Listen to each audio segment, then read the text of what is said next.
आज के समय में गुनाहगारों को सजा के तौर पर कुछ सालों की जेल, कुछ पैसों का जुर्माना और गुनाह अगर ज्यादा बड़ा हुआ तो उसे उम्र कैद की सजा सुनाई जाती है। और कुछ गिने चुने हुए देशों में फांसी का भी प्रावधान है। पर यकीन मानिए, इतिहास में दी जाने वाली सजा के सामने आजकल की सजा कुछ भी नहीं।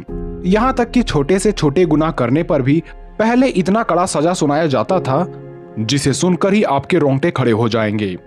तो आज के इस वीडियो में हम उन्हीं में से कुछ इतिहास में दी जाने वाली दर्दनाक सजाओं की बात करेंगे, इसलिए पूरी वीडियो अपने रिस्क पर ही देखें।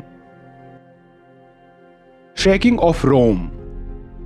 वैसे तो काफी भीड़ के बीच खड़ा रहना भी किसी सजा से कम नहीं होती। ऐसे में क्या हो जब किसी को कई प्रकार के जानवरों के बीच छोड़ दिया जाए। ठीक ऐसी ही सजा एंशिएंट रोम में दिया जाता था। इस सजा में आरोपी को एक बड़े से थैले के अंदर डाल दिया जाता था, लेकिन उस कैदी को कंपनी देने के लिए उसी थैले में कुत्ते, बिल्ली, बंदर, मुर्गे और सांप भी डाल दिए जाते थे और बाद में पूरे थैले को नदी में डाल दिया जाता था। जैसे ही धीरे धीरे थैले में पानी भरती जाती थी, तभी सभी जीव एक दूसरे को नोचने लगते थे, जिसमें सबसे ज्यादा बड़े जीव यानी इंसान पर ही सभी लूट जाते थे और उस व्यक्ति की दर्दनाक तरीके से मौत होती थी। इस सजा का प्रचलन 3वीं सदी के रोम में तब दी जाती थी जब कोई इंसान अपने ही पेरेंट्स की हत्या कर देते थे। खैर, क्या यह सजा अपने ही माता पिता को मारने वाले आरोपी के लिए उचित है? हमें कमेंट में जरूर लिखें। The boats. लगभग 5वीं सदी के पर्शिया में कैदियों को एक विशेष प्रकार की सजा सुनाई जाती थी जिसे स्कैफिज्म या द बोट्स कहा जाता था। दरअसल इस सजा में कैदी को पहले दम भरकर शहद और दूध पिलाया जाता था, जिसके बाद उसे नाव में बांधकर उसे ढक दिया जाता था और फिर उस नाव को ईरान के करुण नदी में धकेल दिया जाता था। पर असल तबाही कैदी के लिए अब आने वाली थी जब वो दूध और शहद के मिश्रण की उल्टी करता था या उसका त्याग करता था। और डिहाइड्रेशन की बात अगर ना भी करें तो उस वॉमिट या मल के कारण उस इंसान की तरफ कई कीड़े अट्रैक्ट होकर आने लगते थे और उस व्यक्ति को काटने लगते थे। वैसे ज्यादातर केस में इंसान की मौत कीड़ों के काटने या भूख से हो ही जाती थी, लेकिन उसमें से अगर कोई बच भी गया हो तो सैनिक उसके नाव को पुनः जमीन में लाकर फिर से उस इंसान को दूध और शहद पिलाते थे और उसे पुनः नदी में धकेल देते थे। अगर इंसान की मौत तब भी नहीं हुई तो सैनिक कई दिनों तक रुक रुक कर ऐसी प्रक्रिया दोहराते जाते थे। रैट्स। चूहे इंसानों का साथ तब से देते आ रहे हैं जब से इंसानी सभ्यता का विकास हुआ है। ये हमारे घरों में मुफ्त में रहने से लेकर मुफ्त के भोजन डकारने में भी जरा संकोच नहीं करते। बदले में इंसान भी इस पर कई रिसर्च करते हैं, लेकिन कई सदियों पहले चूहों का इस्तेमाल सजा देने के लिए भी किया जाता था।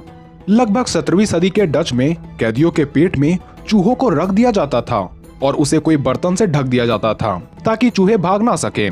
पर बस बात यहीं खत्म नहीं होती, क्योंकि बर्तन को धीरे धीरे गर्म भी किया जाता था, जिस वजह से खुद को गर्मी से बचाने के लिए चूहे कैदी के पेट को कुतरना शुरू कर देते थे और शरीर में सुराख बनाकर ये खुद की तो जान बचा लेते थे, लेकिन इस घटना के दौरान कैदी की दर्दनाक मौत हो जाती थी। वहीं पुराने समय के इंग्लैंड में भी ऐसी ही सजा दी जाती थी, पर इस बार चूहों की संख्या बढ़ा दी जाती थी।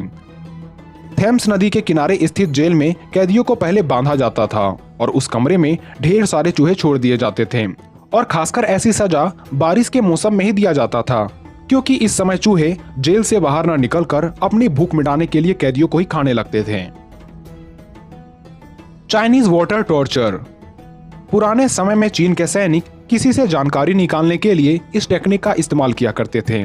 इस टॉर्चर के दौरान पहले व्यक्ति के हाथ व पैरों को बांध दिया जाता था और उसके सिर के ठीक ऊपर किसी सुराख वाले बर्तन को टिका दिया जाता था, जिसमें से पानी की बूंदें व्यक्ति के सेंसिटिव एरिया में गिराई जाती थी और इंसान अपना सिर न हिला सके इसके लिए उसके सिर को भी बांध दिया जाता था। इस प्रकार के टॉर्चर में पहले तो इंसान को कुछ तकलीफ नहीं होती थी, पर यह टॉर्चर कई सप्ताह तक चलता रहता था, जिस वजह से लंबे समय तक गिरने वाली पानी की बूंदें भी किसी हथौड़े के दर्द के समान लगने लगते थे और विक्टिम मौत की भीख मांगने लगता था या फिर सारे राज उगल देता था। और ये टॉर्चर इतनी प्रसिद्ध हुई थी जिसे देखकर इटली और अमेरिका जैसे देशों ने भी इसे अपनाया। White light. इस सजा को व्हाइट टॉर्चर या व्हाइट टेरर के नाम से भी जाना जाता है, लेकिन व्हाइट टेरर को समझने से पहले हमें सॉलिटरी कन्फाइनमेंट को समझना होगा। सॉलिटरी कन्फाइनमेंट एक प्रकार की पनिशमेंट होती थी जिसमें कैदी को 6x9 फीट के कमरे में अकेले रख दिया जाता था और उसे भोजन, पानी सब कुछ दी जाती थी, पर कोई भी उससे बात नहीं करता था। कई दिनों या महीनों तक एक ही शांत कमरे में रहने पर कैदी की मानसिक संतुलन बिगड़ जाती थी और वो खुद की जान लेने पर मजबूर हो जाता था। वहीं व्हाइट लाइट सॉलिटरी कन्फाइनमेंट का ही लेटेस्ट वर्जन है, क्योंकि इसमें कैदी को एक ऐसे रूम में रखा जाता है जहां सब कुछ सफेद होता है। यहाँ तक कि भोजन का बर्तन से लेकर भोजन भी सफेद होता है और कमरे में बाहर की जरा भी आवाज सुनाई नहीं पड़ती। और आज तक इस कमरे में कोई भी 15 मिनट से ज्यादा नहीं रह पाया है, क्योंकि 15 मिनट के भीतर ही कैदी को पागलपन के दौरे पड़ने लगते हैं। एलिफेंट। भारत में हाथियों का इस्तेमाल सदियों से ही होता आ रहा है, चाहे उसे सर्कस में दिखाना हो, युद्धों में लड़वाना हो या फिर दूसरों को मौत के घाट उतरवाना हो। मध्यकालीन भारत में प्रचलित एक ऐसा ही हाथी था गूंगा राव। लगभग 4 से 5 टन वजन ये गूंगा राव कैदी को सजा देने के लिए उस पर अपने पांव रख देता था, जिससे कैदी की दर्दनाक तरीके से मौत होती थी। यहाँ तक कि मोरक्को के रहने वाले इब्न बतूता बताते हैं कि गूंगा राव के पैरों में कांटे भी बांध दिए जाते थे ताकि कैदी को कुछ ज्यादा ही दर्द से गुजरना पड़े। Steaming bull. 6ठी सदी के सिसिली नामक राज्य के राजा किंग फेलारिस हुआ करते थे, जो अपने शक्तियों व विस्तार तो नहीं पर अपनी क्रूरता के लिए जरूर जाने जाते थे। यहाँ तक कि दूसरों को सजा देने में इसे इतना आनंद आता था कि इसने एक डिवाइस भी बनाई थी, जिसे ब्रेजन बुल के नाम से भी जाना जाता है। इस बुल को इस तरह से बनाया गया था जो कि अंदर से पूरा खोखला था और उस खाली जगह में इंसानों को रखकर नीचे आग लगा दी जाती थी। जब अंदर गर्मी बढ़ती थी तो अंदर फंसा इंसान जोरों से चीखता था और वो चीख बुल के नाक से बने सुराख पर गूंजता हुआ बाहर निकलता था, जिसे सुनकर राजा को काफी मजा आता था। और ऐसा कहा जाता है कि बाद में किंग फेलारिस को भी इसी बुल के अंदर गर्मी का एहसास दिलाया गया ताकि वो दूसरों के दर्द को समझ सके, और अंत में उसे ऊंचाई से नीचे फेंक दिया। वहीं कुछ का मानना है कि किंग फेलारिस ने अपना दम उसी बुल के अंदर तोड़ दिया था। तो यही अंत करते हैं आज के इस वीडियो का। तो मिलते हैं अगले वीडियो में।